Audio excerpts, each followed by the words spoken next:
इधर देखो बेटा, सबसे पहले एमाइंस की प्रिपरेशन मेथड पढ़ रहे हैं। प्रिपरेशन मेथड में 1 2 3 4 5 6, ठीक है। इनमें से कौन कौन सी 3 इंपॉर्टेंट है वो हम बाद में बताएंगे, पहले समझें हम सब, ठीक है, समझ लो सभी। सबसे पहले अगर हम बात करें, कुछ रिएक्शंस आपको याद रखनी है। जब भी हाइड्रोजन और पैलेडियम लिखा मिलेगा, इसका रिडक्शन होगा, मतलब इसमें हमेशा हाइड्रोजन आके जुड़ेंगे, अब चेन होगा, रिडक्शन होगा। जब भी NO2 की कोई भी रिएक्शन जिसमें SnCl SN_HCl या Fe_HCl आ जाए तो समझ लो उसमें भी रिडक्शन होना है, अब चेन होना है, इसका हाइड्रोजन जुड़ेगा। इसमें हाइड्रोजन अटैचमेंट, इसमें हाइड्रोजन का अटैचमेंट, यहां छोड़ो, यहां निकेल आ जाए, हाइड्रोजन है, रिडक्शन होना है, मतलब रिडक्शन रिडक्शन रिडक्शन, अब चेन होना है सब में, अब चेन रिडक्शन। 4 तो रिडक्शन की ही है जिसमें हमें हाइड्रोजन जोड़ना है। एक चीज और याद रखोगे, कंपाउंड के अंदर अगर मान लें कि ऑक्सीजन के साथ साथ ऑक्सीजन अगर उसमें प्रेजेंस है तो हम 100% समझ लें कि हाइड्रोजन का अटैचमेंट होगा, तो ऑक्सीजन कुछ हाइड्रोजन के साथ वाटर के फॉर्म में निकलेगा। जैसे यहां पे वाटर निकलेगा क्योंकि ऑक्सीजन है, यहां निकलेगा, इसमें नहीं निकलेगा वाटर क्योंकि यहां ऑक्सीजन नहीं है, देखो दिख रहा क्या। तो ये भी हमें पता है कहां वाटर निकलना है, कहां वाटर इसमें निकल सकता है सर, क्योंकि ऑक्सीजन है, देखो वाटर निकलेगा। तो 2 चीज हमने आपको सिखा दी, क्या ऑक्सीजन है तो वाटर का मॉलिक्यूल एग्जिट होगा, और रिडक्शन हो रहा तो हाइड्रोजन का अटैचमेंट होगा। तो सबसे पहली अगर हम रिएक्शन देखें तो इनसे हमें कोई मतलब नहीं है, हमें तो केवल हाइड्रोजन से मतलब है। तो हाइड्रोजन आएगा और इस हाइड्रोजन से जुड़ेगा, बनाना क्या है, एमाइंस। एमाइंस वो होते जिनमें बॉन्ड NH2 ग्रुप हो, वो एमाइंस होते। तो यहां से ऑक्सीजन हटा और नाइट्रोजन से हाइड्रोजन जुड़ा, तो ये बन गया एमाइन। फॉर्मूला क्या होगा इसका, तो आप लिख दोगे CH3NH2, ये बन गया एमाइन। क्लियर। प्लस में क्या निकल जाएगा, ऑक्सीजन है, H2 निकल जाएगा। कितने ऑक्सीजन है, 2, H2 निकल जाएगा। क्लियर। सेकंड आते हैं, इसमें क्या होगा, वही रिडक्शन। रिडक्शन होगा, क्या जुड़ेगा सीधा, H, बेंजीन, बेंजीन के ऊपर NH2, प्लस में क्या निकलेगा, 2 ऑक्सीजन, 2H2, सिंपल है ना। नेक्स्ट यहां क्या होगा, यहां ऑक्सीजन नहीं है तो H2 का निकलने का सवाल नहीं है। पहले आप इसको सोचें, ये एल्किल हैलाइड है, हम पढ़ चुके हैं एल्किल हैलाइड, हेलो एल्किन बोलते हैं इसको। ये बीच से टूटता है तो इस पे आता है पार्शियली पॉजिटिव चार्ज, इस पे आता है पार्शियली नेगेटिव चार्ज। पॉजिटिव मतलब इस पे पूरा पेयर का जरूरत है, तो पेयर कौन देगा, नाइट्रोजन। मतलब ये R किससे आके जुड़ेगा, N से। क्लियर। और हटेगा क्या यहां से, H, किसके साथ, X के साथ, तो माइनस में क्या निकाल दें, HX, निकल गया HX। क्या बचा R, सर, R तो है ही, और R से क्या जुड़ गया आपका, NH2। अब सेम रिएक्शन से हम एक एक करके निकाल सकते हैं, है ना। मतलब दोबारा से अगर फिर से इसकी रिएक्शन अगर हम फिर से RX के साथ करा दें तो आप समझ गए फिर से क्या निकल जाएगा माइनस में, HX, और यहां 2 R जुड़ जाएंगे। अब एक R और दूसरा R, एक H बचा। फिर आगे आप समझ में, क्लियर। क्लियर। तो यहां पर हम ऐसे कितने R हटा सकते हैं, तो यहां बार बार हम क्या हटा सकते हैं, R। यहां पर फिर से मान लो अपन ने ऐसा ले लिया, आ गया समझ में, सेकेंडरी वाला ले लिया तो इसमें से हटेगा और इस तरह निकल जाएगा। तो यहां पर अगर अपन बात करें तो ये N है, ये N के ऊपर जो पेयर था, अभी देखो H हटा तो क्या जुड़ा, R। H किसके फॉर्म में हटा, पॉजिटिव के फॉर्म में। तो यहां ध्यान रखना है आपको कि H हटता जाएगा, R जुड़ता जाएगा, कब तक, जब तक कि खत्म नहीं हो जाए। पेयर चल रहा, पेयर नहीं गया कहीं, पेयर तो चल रहा। फिर यहां पर फिर से RX, माइनस में क्या निकलेगा, HX, R bond N bond R bond R, अभी भी पेयर है। अब लास्ट वाला कुछ H तो बचा नहीं, लेकिन अभी भी जुड़ सकता है, कौन, RX। कैसे जुड़ सकता सर RX, इसके पास देखो पेयर है देने के लिए, तो ये लास्ट में पेयर भी दे सकता है जब ये पॉजिटिव और नेगेटिव के फॉर्म में आएगा। तो ये अपना पॉजिटिव के फॉर्म में, इसको क्या पॉजिटिव के फॉर्म में जब आर आएगा तो इसको एन अपना क्या दे देगा, इलेक्ट्रॉन पेयर। और कितने आर जुड़ जाएंगे इससे अब, 4 हो जाएंगे सर, 3 तो 3 4 आ गया समझ में। और एन पे कौन सा चार्ज आ जाएगा, पॉजिटिव पॉजिटिव। और ओवरऑल बाहर क्या रहेगा, एक्स एक्स नेगेटिव। ये ठीक है सर। आ गया समझ में। इट इज अ 10 एमाइन, प्राथमिक एमीन बनाइए। It is a 20 amine, 3 it is a 30 amine, it is a 40 amine. 4 तक बनेंगे, क्लियर। अब हम बात करते हैं नीचे, इसमें क्या होगा सर, सबको पता, यहां देखो डबल बॉन्ड है, ट्रिपल बॉन्ड है बीच में, ध्यान रखोगे हमेशा। डबल है तो दोनों टूटते हैं, ट्रिपल है तो बीच का एक बचेगा। तो यहां से एक बॉन्ड और एक बॉन्ड, 2 बॉन्ड टूटे और यहां पर बना आर बॉन्ड सी, यहां पे एच और यहां पे भी क्या जुड़ गया इससे, H2। अब चूंकि 2 बॉन्ड टूटे थे तो 2 कार्बन इसके कम, 2 बॉन्ड इसके कम, तो 2 H जुड़ेंगे इससे और 2 जुड़ेंगे N से, क्लियर। आ गया समझ में। समझ में इसलिए नहीं आया कि क्लास में अगर डिस्टरबेंस होगा तो समझ में, सब पीछे वालों को समझ में नहीं आया, पहले से बैठे। तो यहां पर हमने 2 बॉन्ड तोड़े, तो यहां 2 H इससे जुड़े और 2 H इससे जुड़े। अब आ गया, अब यहां देखें गौर से तो ये पूरा वो निकलेगा, हमें पता है ऑक्सीजन निकलता है H2O के फॉर्म में, ऊपर पढ़ चुके हैं हम अभी। हाँ सर। तो यहां पर ये वो हट गया तो कितने बॉन्ड कम हो गए, 2। तो डायरेक्ट 2 H यहां आके जुड़ जाएंगे और ये बन जाएगा R bond CH2 bond NH2, clear. अब आ गए यहां पर, इस रिएक्शन को हम सबसे बाद में देखेंगे। अब इस रिएक्शन को अभी हम स्टार्ट नहीं कर रहे, पहले ये चारों मिटा दो, उसके बाद इसको स्टार्ट करेंगे समझाना, ठीक है। तो देखो पहले वाले में क्या था सर, 2H2O निकलेगा, इसमें 2H2O निकलेगा सर, N से 2H, N से 2H, देखो N से 2H 2H, क्लियर। इधर आ जाओ, इसमें सर प्राइमरी बनता है, सेकेंडरी बनता है, टर्सरी, H हटाते जाते हैं, R जोड़ते जाते हैं, क्लियर। X के साथ H निकलता जाता है, माइनस HX माइनस SX, इधर तो H है ही नहीं तो हटाओ, कुछ नहीं, क्लियर। इधर आ जाओ, कितने बॉन्ड तोड़े, डबल, 2H इससे बन गया। यहां पर ऑक्सीजन किसके फॉर्म में निकल गया, H2 के फॉर्म में। पूरी रिएक्शन, सारी रिएक्शंस क्लियर, सारी रिएक्शंस क्लियर, कोई दिक्कत नहीं, ठीक। अब हम आते हैं सबसे नीचे वाली रिएक्शंस पे।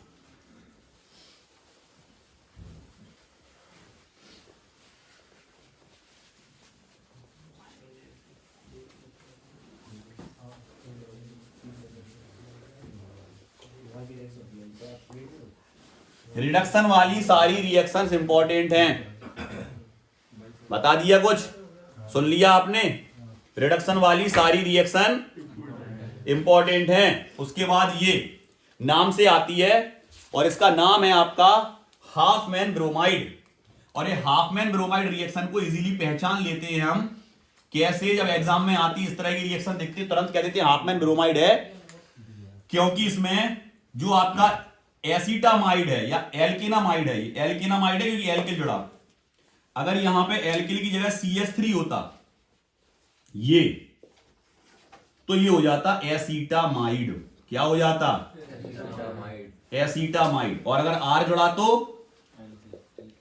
एल्केना, R जुड़ा है तो, और अगर यहां CH3 जुड़ा तो, क्लियर। तो हम यहां R जोड़ दे रहे हैं, इसको हटाओ, एल्केनामाइड। इसकी रिएक्शन हम करा रहे हैं Br2 और NaOH से। जब भी इस तरह की रिएक्शंस आएगी आप तुरंत समझ जाएंगे कि क्या होना है, इसमें क्या होना है, कौन सी रिएक्शन है, सॉरी हाफमैन ब्रोमाइड। हाफ क्यों ब्रोमीन दिख रहा, हाफमैन ब्रोमाइड। अब इसमें हमेशा ये 4 ले लो सबसे पहले, बस यहीं से रिएक्शन बनेगी। एग्जाम में भूल जाओगे अगर यहां 4 नहीं लगाया, बना ही नहीं पाओगे कुछ। आ गया समझ में, ये 4 लगाने की अपने को निकालना आ गया तुरंत। 2 Na 2 Br, पहले NaBr निकालो, लो 2 NaBr प्लस, खत्म, क्लियर। अभी Na 2 बचे, Na2 लिख दो। C बचा, C देखो ये दिख रहा C, दे दिया C। ऑक्सीजन कितने हैं तुम्हारे पास, तुम कहोगे 4 ही हैं और 5 हैं, Na2CO3 निकाल दिया। कितने बचे, 5 थे ऑक्सीजन का, 1 सो रहा है। कितने बचे, 2। एच कितने बचे? चार। चारों के चारों एच खत्म और 2 ऑक्सीजन खत्म। ऑक्सीजन क्लियर, एच क्लियर, सब क्लियर। क्या बचा? केवल आर बचा और NH2। मतलब केवल इतना हिस्सा बचा जिसे आपको अलग करना है, ये वाला हिस्सा। बस बन गया RNH2। देखो दिख रहा क्लियर, एमाइन बन गया। सिंपली याद हो गया, RNH2 बन गया। लो अब अगर इसी रिएक्शन को हम मिटाएं और आपको कहीं याद करो तो तुम वैसे तो याद नहीं करो, तो अब तुम्हें याद हो गई। वही सर यार। अब याद हो गई। बताओ। चलो जल्दी जल्दी बता दे जाओ क्या क्या निकला था। पहले 2 NaBr, फिर उसके बाद 2 Na नहीं लगा था, Na2 Na2CO3 के बाद 2H2O के बाद खत्म काम हो गई याद।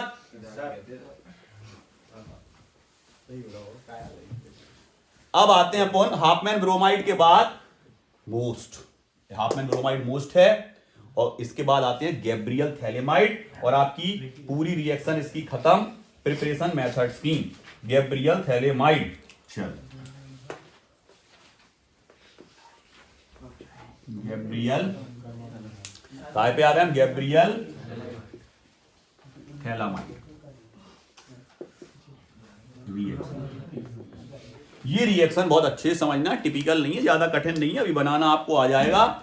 आप बस इसको समझते जाएं। और इस तरह की रिएक्शन में बहुत सारे प्रोडक्ट बनते हैं, उन प्रोडक्ट को अलग अलग नाम से जाना जाता है, वो हम समझेंगे अभी। ठीक है, चलो सबसे पहले इसमें लेना है हमें जो उस प्रोडक्ट को, उसका नाम और वो कैसे बना।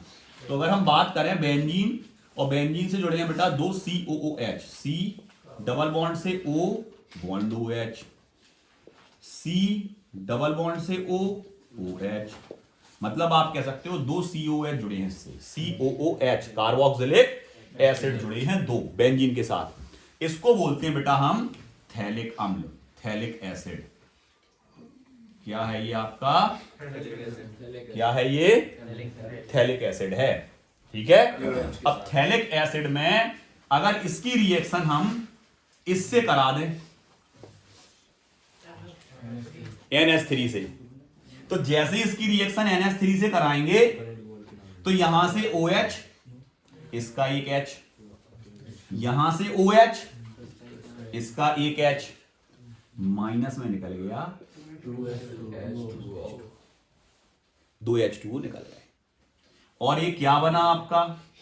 तो आप कह दोगे सर C डबल बॉन्ड से O वैसे ही का वैसा जुड़ा, लेकिन बॉन्ड खाली हो गया ताकि OH हट गए और यहां NH बचा केवल। काय का NH2 सो रहा है, 2H निकाल दे, एक H नहीं बचो। इसको बोलते हैं क्या? ये था थैलिक एसिड और ये है थैलिक एसिड का एमाइड बन गया। देखो NH2 वाला ग्रुप आ गया, तो इसका नाम हो जाएगा थैलेमाइड, थैलामाइड। तो जब भी गैब्रियल थैलामाइड रिएक्शन आएगी वो थैलेमाइड से ही स्टार्ट होगी, जो चीज आपको याद रखनी है। क्लियर? तो जब भी गैब्रियल थैलेमाइड रिएक्शन आएगी कहां से स्टार्ट होगी? तो सबसे पहला रिएक्टेंट यही होगा। सुन लिया अच्छे से, बोर्ड से निगाह नहीं हटाएगा कोई। सबसे पहला रिएक्टेंट यही होगा। तो सबसे पहले हम इसी को ले रहे हैं, लिख दे रहे हैं। तो सबसे पहले हमें थैलेमाइड, थैलेमाइड का तो फॉर्मूला आने लगा सर हमें। बेंजीन, बेंजीन से सर C डबल बॉन्ड से O, sir C double bond से O NH, यही था। क्लियर? थैलेमाइड की रिएक्शन किससे करा रहा है? KOH से। जैसे ही KOH आया तो मैं तुरंत समझ में आ गया, H हटेगा, OH माइनस में क्या निकल गया? ये कहां जुड़ जाएगा? H की जगह पे। सर ये थैलेमाइड था, अब बन गया पोटेशियम थैलेमाइड, क्योंकि पोटेशियम जुड़ गया। क्लियर? क्लियर? क्या बन गया? Potassium phthalimide. क्लियर? नाम भी याद होते जा रहे हैं, थैलेमाइड, पोटेशियम थैलेमाइड। जैसे ही पोटेशियम थैलेमाइड बना, इसकी रिएक्शन अब आप कराओगे किससे? RX से। किससे रिएक्शन करा रहे हैं? तो तुम तुरंत समझ गए, जो वालो की जो वालो X माइनस में कहां निकल गया? KX। थोड़ा और नीचे को ले लो, इसके पास में वो ऐसा लग रहा उसी के साथ है KX। और क्या जुड़ जाएगा? Alkyl phthalimide, alkyl phthalimide. ये बन गया, क्या बन गया? क्लियर? इस एल्किल थैलेमाइड की रिएक्शन किससे करा दें हम? इसकी रिएक्शन काहे से करानी है एल्किल थैलेमाइड की, तो इसकी रिएक्शन करा दे रहा है NaOH से। किससे? वो भी कितने? तो ऐसे ना लिख के आप पेपर में ऐसे भी लिख सकते हो, लेकिन लिखना वैसे ही समझाने के लिए लिख दे रहे हैं। क्लियर? चलो हो जाए स्टार्ट। क्या निकलेगा सर? हमें जो बनाने एमाइन। एमाइन में देखो नाइट्रोजन से कितने H जुड़े? यहाँ में 2 H दिख रहा है कौन? ये कह रहा है नहीं, ये कह रहा है नहीं, 2 H नहीं दिख रहा है, RN और 2 H। क्या निकल गया? जो बन गया एमाइन। क्लियर? RN और 2 H। अब जी तरह जब H हट है 2 तो केवल का बचो ONA और ONA और दोनों ONA कहां जुड़ जाएंगे? आ गई समझ में? समझ गए? चलो हो स्टार्ट। इधर क्या लिखा था हमने? नहीं, इधर जुड़ा क्या था? RN के बाद जो सही है। इसके बाद क्या समझ में आ गया? क्या बनेगा? C डबल बॉन्ड से ONA। क्लियर?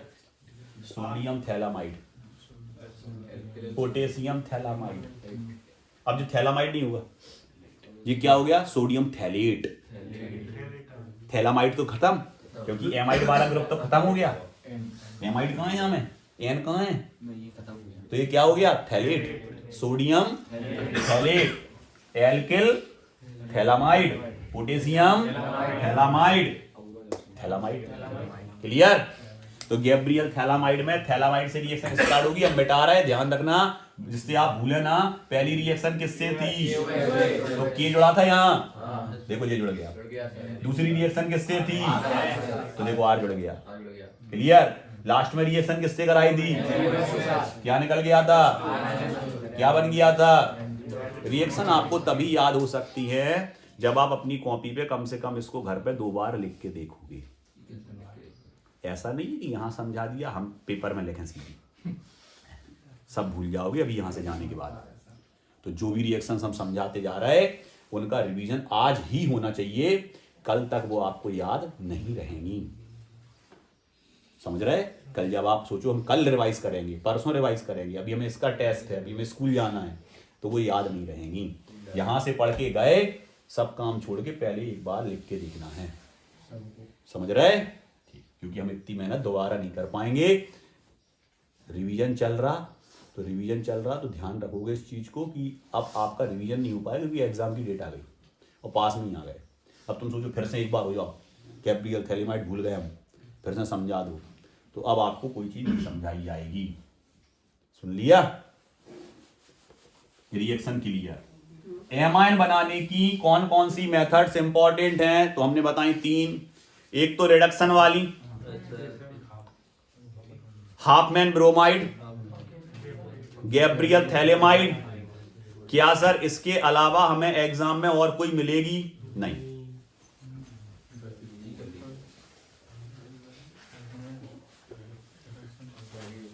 ठीक है, चलो अब आते हैं हम फिजिकल प्रॉपर्टीज पे।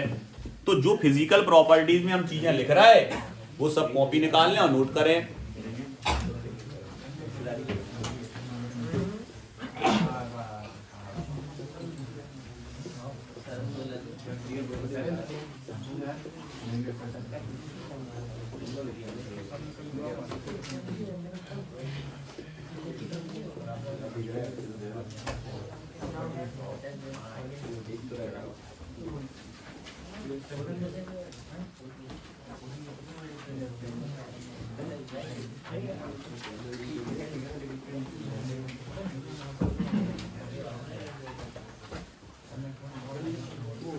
इधर देखो बेटा, इसमें हम सबसे पहला पॉइंट जो पढ़ने जा रहे हैं उस पॉइंट को आप याद रखेंगे। वो सर पहला पॉइंट क्या है? सबसे पहला पॉइंट ये है, पहले तो हम 2 चीजें सीख लें। कौन कौन सी? एक होता है एलिफेटिक एमाइन और एक होता है एरोमेटिक एमाइन। तो हम यहां स्ट्रक्चर बना दे रहे हैं बेटा। एलिफेटिक एमाइन वो होते हैं जिनमें R ग्रुप जुड़ा होता है NH2 से, इसको बोलते हैं हम एलिफेटिक। ये कौन सा एमाइन है बेटा? एलिफेटिक। और एरोमेटिक किसको बोलते?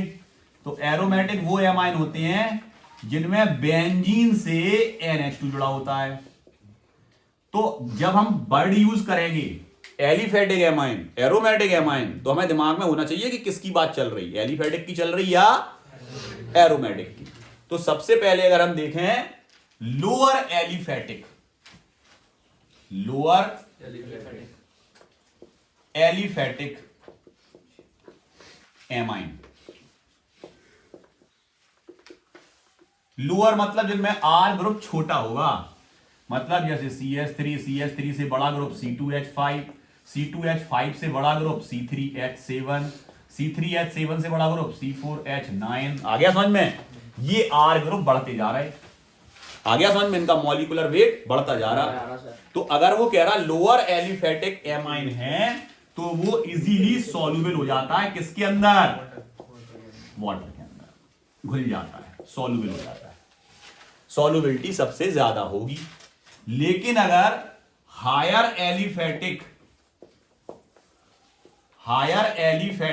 एमाइन है तो उसकी सॉल्युबिलिटी वाटर के अंदर क्या हो जाएगी? कम। आ गया समझ में? तो ये होगा मोर सॉल्युबल और ये होगा लेस सॉल्युबल। पहली चीज क्लियर, ठीक है। अब आते हैं दूसरे पॉइंट पे। सेकंड पॉइंट क्या कह रहा?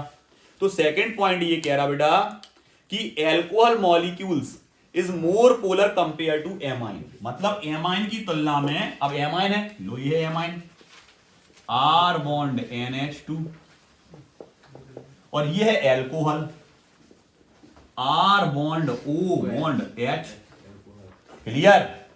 तो ये ज्यादा पोलर होता है, इस पे होता है पार्शियली निगेटिव और इस पे होता है पार्शियली पॉजिटिव, ये ज्यादा पोलर होता है। आ गया समझ में? तो इसकी पोलैरिटी क्या है? ज्यादा। किसकी पोलैरिटी ज्यादा है बेटा? एल्कोहल की। किसके कंपैरिजन में? एमाइंस के कंपैरिजन में।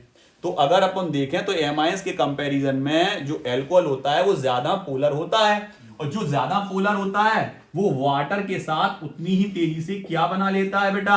हाइड्रोजन बॉन्ड, और उसमें सॉल्युबल हो जाता है। क्लियर? आ गया समझ में? तो ये समझ गए। अब एमाइन किस में घुलेगा भैया? तो एमाइन फिर उसमें घुलेगा जैसे बेंजीन।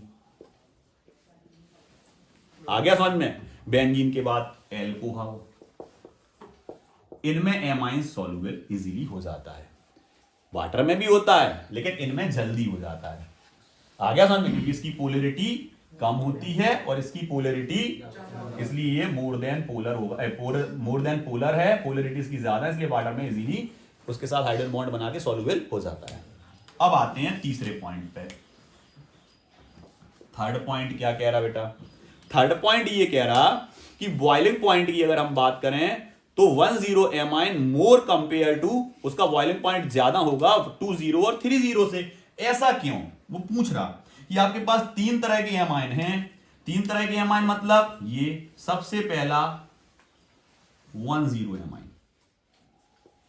कौन सा एमाइन है बेटा? 10 एमाइन, क्योंकि ये कार है, ठीक है। क्लियर? इसके बाद हमने कौन सा एमाइन लिया? 20 एमाइन, इसमें 2 R है। उसके बाद हमने क्या लिया? अगर हम अमोनिया की बात करें बेटा तो ये अमोनिया में NH3 में कितने H हैं? 3। ऐसे ही इस वाले अमोनिया में भी 3 H। नाइट्रोजन की इलेक्ट्रोनेगेटिविटी ज्यादा होती है, इसलिए इस पे होता है पार्शियली नेगेटिव चार्ज, इस पे पार्शियली पॉजिटिव, इस पे पार्शियली नेगेटिव, इस पे पार्शियली पॉजिटिव।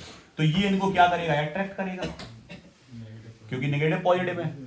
अट्रैक्शन फोर्स लगेगा, इसी अट्रैक्शन फोर्स को हम क्या बोलते हैं? Hydrogen bond. इसी आकर्षण बल को हम क्या बोलते हैं? हाइड्रोजन बॉन्ड बोलते हैं। क्लियर? तो यहां पर देखो हाइड्रोजन है तो हाइड्रोजन बॉन्ड बन चुका। अब इसमें कितने H हैं? 3, तो ये भी हाइड्रोजन बॉन्ड बना सकता है। ये भी हाइड्रोजन बॉन्ड बना सकता है, 3 बना सकता है, बना सकता।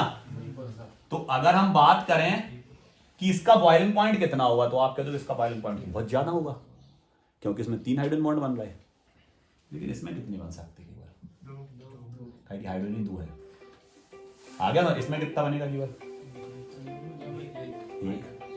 इसमें कितना बनेगा, बनी नहीं। क्लियर। तो जिसमें हाइड्रोजन बॉन्ड नहीं बनेगा, जिसमें हाइड्रोजन बॉन्ड नहीं बनेगा उसका बॉइलिंग पॉइंट कम होगा। जिसमें 2 हाइड्रोजन बॉन्ड बन पाएंगे उसका ज्यादा, जिसमें 1 बन पाएगा। सही लिखा। हाईली बॉइलिंग पॉइंट किसका होगा, इसका। मतलब बॉइलिंग पॉइंट किस तरफ इंक्रीज हो रहा, इस तरफ। बॉइलिंग पॉइंट इस तरफ इंक्रीज हो रहा। किसी ने पूछा सेकेंडरी या टर्सरी एमाइन की तुलना में, कंपैरिजन में। हेलो, जेएमआई की क्लास चल रही है। हाँ आए, हाँ रोज आ रहे। हाँ पढ़ाई बढ़िया चल रही। हाँ ठीक है, पहले से आराम है। इधर देखो, बॉइलिंग पॉइंट बेटा इसका क्या होगा, कम, क्योंकि हाइड्रोजन बॉन्ड नहीं फॉर्म कर पाएगा और ये कर पाएगा। और इन दोनों में कंपैरिजन पूछा जाए तो रीजन क्या लिखोगे, ये 1 हाइड्रोजन बॉन्ड बना पाएगा, ये 2, इसलिए इसका बॉइलिंग पॉइंट ज्यादा। क्लियर ये चीज। ठीक, अब हम बात करते हैं अगले, ये तीनों पॉइंट आपको क्लियर। लोअर एलिफेटिक एमाइन का, अब यहां देखो गौर करो थोड़ा। एक वो कह रहा CH3NH2 है आपके पास, एक वो कह रहा C2H5NH2 है आपके पास। क्लियर, गौर करना थोड़ा। और एक वो आपके पास कह रहा कि हमारे पास CH3 का होल थ्राइस N है, किसका बॉइलिंग पॉइंट सबसे ज्यादा होगा। तो आप कहोगे सर इसका बॉइलिंग पॉइंट ज्यादा होगा, क्योंकि इस पे लगेगा पहला वाला। लोअर एलिफेटिक एमाइन वाटर में मोर सॉल्युबल हो जाते हैं और उनका बॉइलिंग पॉइंट भी क्या होता है, ज्यादा होता है। इसका बॉइलिंग पॉइंट क्यों ज्यादा होगा, उसका कंपैरिजन समझो। क्योंकि इसमें कितने H हैं, 2। इसमें भी 2 हैं, लेकिन इसमें क्या बढ़ गया, C2H5, उसका क्या बढ़ गया, मॉलिक्यूलर वेट। क्लियर। अब यहां आ जाओ, CH3 का होल थ्राइस है, एक भी इसमें H हाइड्रोजन बॉन्ड नहीं बनेगा, क्योंकि तीनों CH3 जुड़े, तो हाइड्रोजन बॉन्ड बनाएगा ही। तो कंपैरिजन अगर आता है किसी का, तो आप कर लोगे कंपैरिजन। अब तो सबसे पहले लोअर एलिफेटिक एमाइन वाटर में मोर सॉल्युबल होते हैं, हायर एलिफेटिक एमाइन वाटर में लेस सॉल्युबल होते हैं। ठीक है, ये हमेशा किसके अंदर सॉल्युबल होंगे, अल्कोहल और बेंजीन के अंदर। ये किसके अंदर, वाटर के अंदर। क्यों, क्योंकि इसकी पोलैरिटी ज्यादा होती है और ये क्या फॉर्म कर लेता है, रीजन यही कि यही लिखे। क्लियर। अब आते हैं इस पर 10 20 30 में सबसे ज्यादा 10 का होगा, क्योंकि कितने हाइड्रोजन बॉन्ड बनाएगा, 2 1 क्लियर। अब हम बात करते हैं एक और किसी फिजिकल प्रॉपर्टी से रिलेटेड एक और क्वेश्चंस की। वो क्वेश्चंस कौन सा है, तो वो ये कह रहा, due to resonance in aniline the ability of lone pair electron of nitrogen reduced and this electron pair gets transmitted to the benzene ring due to which the basic property of aniline reduce. अब यहां देखो, अब बात कर रहे हैं हम basic property, basicity की। बेसिसिटी की, सर बेसिसिटी होता क्या, मैंने पहले ये समझा है। तो बेसिसिटी होता है, आपने एक कॉन्सेप्ट पढ़ा है, लुईस कॉन्सेप्ट, है ना, हमने लुईस कॉन्सेप्ट पढ़ा है। लुईस कॉन्सेप्ट क्या कहता है, लुईस कॉन्सेप्ट ये कहता है सर कि जो जितना जल्दी इलेक्ट्रॉन का पेयर डोनेट करेगा वो उतना मोर बेसिक होगा। जो लॉन पेयर तेजी से डोनेट करेगा वो मोर बेसिक, और जो लॉन पेयर तेजी से डोनेट नहीं करेगा, इलेक्ट्रॉन्स को डोनेट नहीं करेगा, इलेक्ट्रॉन्स का पेयर, वो लेस बेसिक है ना। तो किस पर अवेलेबल है लॉन पेयर और किस पे अवेलेबल नहीं है डोनेट करने के लिए। तो अगर हम बात करें तो ये है आपका नॉर्मली एमाइन, एलिफेटिक एमाइन। देखो अभी भी लिखेंगे, कंफ्यूज नहीं, मिटाई नहीं हमने। ये है एलिफेटिक एमाइन, और सर ये है हमारा एरोमेटिक एमाइन, जिसमें बेंजीन के साथ NH2 जुड़ा होता है। ये इस पे भी लॉन पेयर है। तो ये जो लॉन पेयर होता है बेटा एनिलीन का, ये अंदर की ओर क्या हो जाता है, शिफ्ट हो जाता है। मतलब इस लॉन पेयर से यहां क्या बनेगा, डबल बॉन्ड। तो यहां का लॉन पेयर ये बॉन्ड टूटेगा और इसके इलेक्ट्रॉन कहां शिफ्ट हो जाएंगे, इस कार्बन पे। तो इस पे कौन सा चार्ज आ जाएगा, नेगेटिव चार्ज। इस नाइट्रोजन पे क्या आ जाएगा, पॉजिटिव चार्ज। क्लियर। तो यहां पर देखें तो इलेक्ट्रॉन डेंसिटी उल्टी कम हो गई क्योंकि पॉजिटिव चार्ज आ गया और इसका लॉन पेयर कहां शिफ्ट हो गया। क्लियर। अब ये लॉन पेयर पूरी रिंग के अंदर क्या करता है, सर्कुलेट होता रहता है, ट्रांसमिटेड होता रहता है। आ गया समझ में। और बाहर जाने की बजाय ये कहां आ गया, अंदर। तो ये डोनेट नहीं कर पाता। आ गया समझ में। इसलिए ये जो आपका एरोमेटिक एमाइन होता है वो हमेशा कैसा होगा, less basic compare to aliphatic amine. Clear. और इस प्रोसेस को बोलते हैं जब ये इलेक्ट्रॉन पूरा रेजोनेंस। तो रेजोनेंस के कारण जो नाइट्रोजन पे इलेक्ट्रॉन पेयर होता है वो ट्रांसमिटेड होता है बेंजीन के अंदर और वो इजीली डोनेट उसको नहीं कर पाता, इसलिए लेस बेसिक होता है। क्लियर। तो ये आप याद रखेंगे जब इस तरह का क्वेश्चन आएगा कि एलिफेटिक और एरोमेटिक में एरोमेटिक लेस बेसिक होता है कंपेयर टू आंसर आपके पास लिखा है। ठीक है, कोई दिक्कत, कोई दिक्कत नहीं। ठीक है,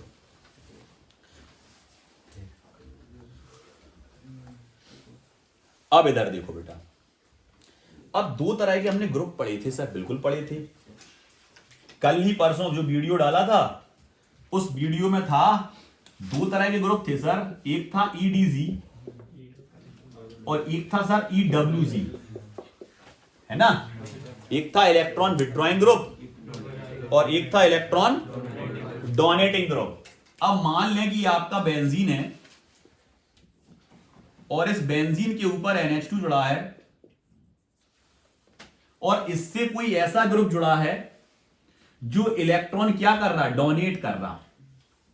तो इलेक्ट्रॉन डोनेटिंग ग्रुप कौन कौन से थे, अब ये आज तो याद होना चाहिए, कल लिखवाया क्या कौन कौन से थे। हो जा स्टार्ट, ईडीजी कौन कौन से थे, OH, जल्दी बताओ फुर्ती में, कौन कौन से थे बेटा ईडब्ल्यूजी और इलेक्ट्रॉन डोनेटिंग में। इलेक्ट्रॉन डोनेटिंग में कौन कौन थे, इलेक्ट्रॉन डोनेटिंग में CS3 R group, C2H5 NO2 CN, ये थे आपके इलेक्ट्रॉन डोनेटिंग ग्रुप में, यही थे। अब यहां पर अगर अपन बात करें इनकी कि ये जो आपके ग्रुप थे ये अगर यहां जुड़ा है तो ये इलेक्ट्रॉन डोनेट करेगा। इलेक्ट्रॉन डोनेट करेगा तो इलेक्ट्रॉन कहां की ओर जाएंगे, नाइट्रोजन के जार। तो ये इजीली क्या दे देगा आप इलेक्ट्रॉन का, नाइट्रोजन की अंदर की ओर इलेक्ट्रॉन शिफ्ट नहीं होंगे क्योंकि देने वाला पहले ही बैठा अंदर। आ गया समझ में। तो इसकी बेसिसिटी क्या हो गई, बढ़ गई। तो बेसिसिटी कौन बढ़ाता है, तो बेसिसिटी बढ़ाता है ये, और बेसिसिटी डिक्रीज कौन करेगा, ये। आ गया समझ में। अगर ये जुड़ा है तो इसको तो इलेक्ट्रॉन चाहिए, उल्टे अंदर ना आवे की जगह कहां जाए। आ गई समझ में। तो फिर आन दो ऊपर से नीचे, आ गई समझ में। क्लियर। तो कौन बढ़ाएगा कौन घटाएगा, तो उस बेस पर हम बता सकते हैं कि अगर इलेक्ट्रॉन डोनेटिंग ग्रुप जुड़ा है तो बेसिसिटी बढ़ेगी घटेगी, या इलेक्ट्रॉन विथड्रॉइंग ग्रुप जुड़ा है तो बढ़ेगी या घटेगी। ये अपन क्लियर कर सकते हैं। और इस तरह का अगर कोई क्वेश्चन आता है तो आप उसको भी क्लियर कर लेंगे। मान लें कि एक ये है और इसके बगल में एक ये, यहाँ से ये जुड़ा, तो तुम समझ जाओगे कौन विथड्रॉइंग है कौन डोनेटिंग है, किसकी बेसिसिटी ज्यादा। खत्म। क्लियर। हमें नहीं लगता कि इससे रिलेटेड कोई भी क्वेश्चन छोड़ के आ रहा है तुम। और इस यूनिट में सबसे ज्यादा अगर क्रॉस क्वेश्चन बनते हैं तो बेसिसिटी से रिलेटेड बनते हैं, बॉइलिंग पॉइंट से रिलेटेड नहीं बनेंगे, बेसिसिटी से रिलेटेड, क्योंकि एनिलीन बेसिक नेचर का होता है। तो जो भी उसका मेन कैरेक्टर है उससे रिलेटेड क्वेश्चंस बनते हैं। बोर्ड का पेपर देख लेना, जो हम अभी कह रहे हैं वही आएगा। पेपर दोगे, वीडियो ऐसे डला रहेगा, आप आ जाओगे तो देख लेना सर सही कह रहे थे। ठीक है।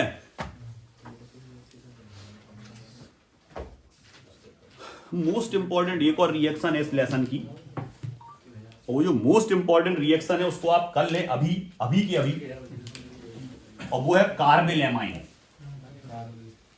बहुत ही मोस्ट इंपॉर्टेंट रिएक्शन।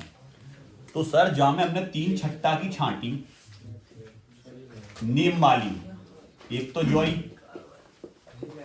कार्बेलेमाइन, एक सर हाफमैन ब्रोमाइड, और एक सर गैब्रियल थैलेमाइड। और जितना हमने अभी पढ़ा दिया, कल आपका एग्जाम था, इस यूनिट में से लगता है इसमें से क्वेश्चन आ चुका होगा, ठीक है। और वो कह रहे हैं हाफमैन ब्रोमाइड आया था पेपर में, ठीक है, समझ गए, कल ही हुआ पेपर। तो हमने जितना पढ़ा दिया उसमें तो कल के पेपर में आई था।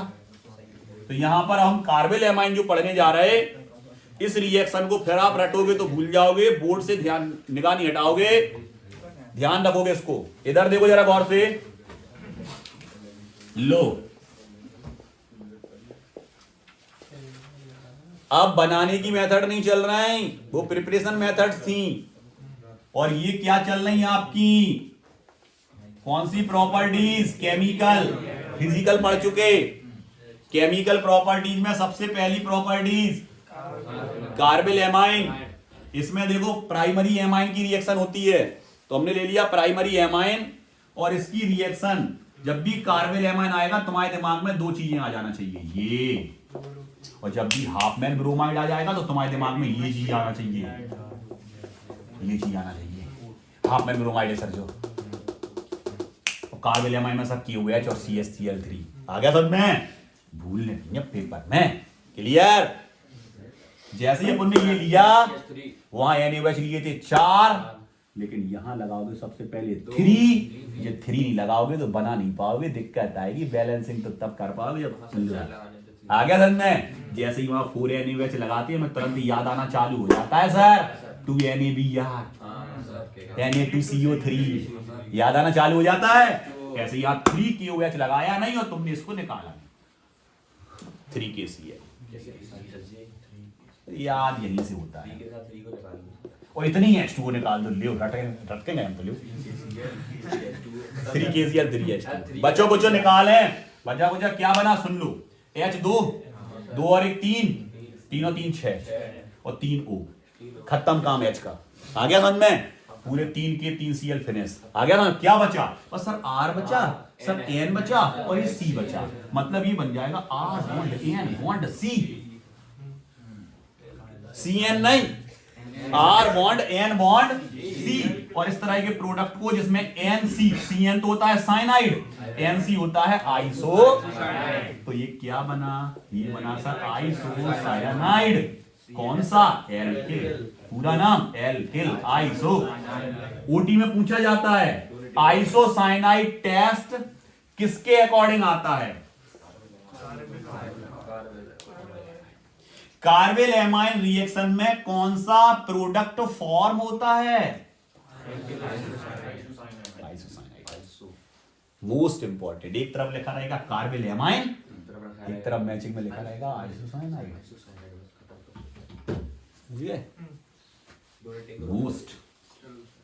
मोस्ट रिएक्शन इस लेसन की। कोई दिक्कत हो तो बताओ, कोई दिक्कत हो तो बताओ, कोई दिक्कत हो तो बताओ। नहीं है, हाँ मोस्ट करना है उसको, आया नहीं है अभी आ जाए 1 मिनट में ले होता है, बोर्ड पे आओ। एक बेटा एक टेस्ट आता है जिसको हम बोलते हैं हिंसवर्ग टेस्ट। हिंसवर्ग रिएजेंट के द्वारा ये टेस्ट लगाया जाता है, और इस टेस्ट का नाम है हिंसवर्ग टेस्ट, और हिंसवर्ग रिएजेंट के द्वारा लगाया जाता है। तो सबसे पहले ये रिएक्शन आपको तब आएगी जब आपको पहले हिंसवर्ग रिएजेंट का फॉर्मूला आता हो। लो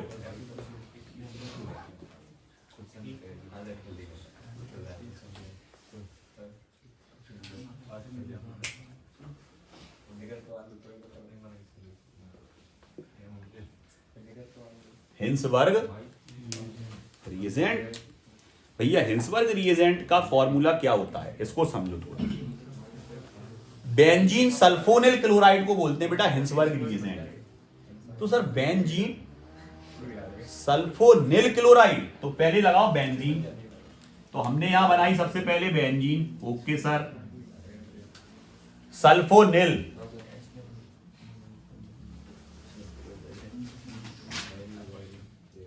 और इससे जुड़ा सी है, ये हो गया बेंजीन सल्फोनिल क्लोराइड।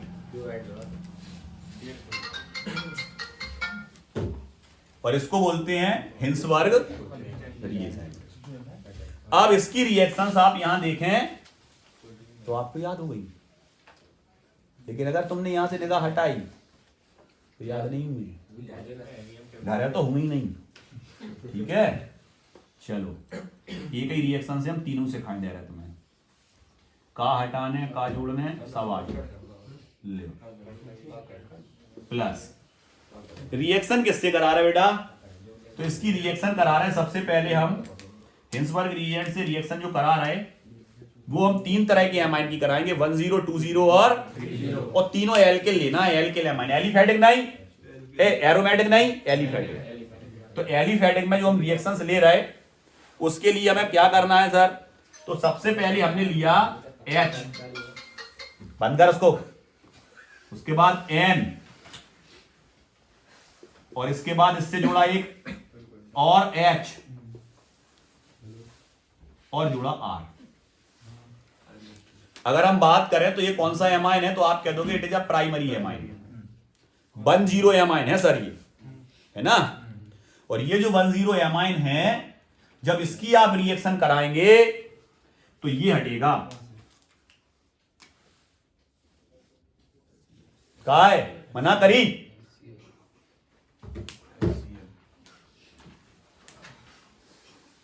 क्या निकल गया,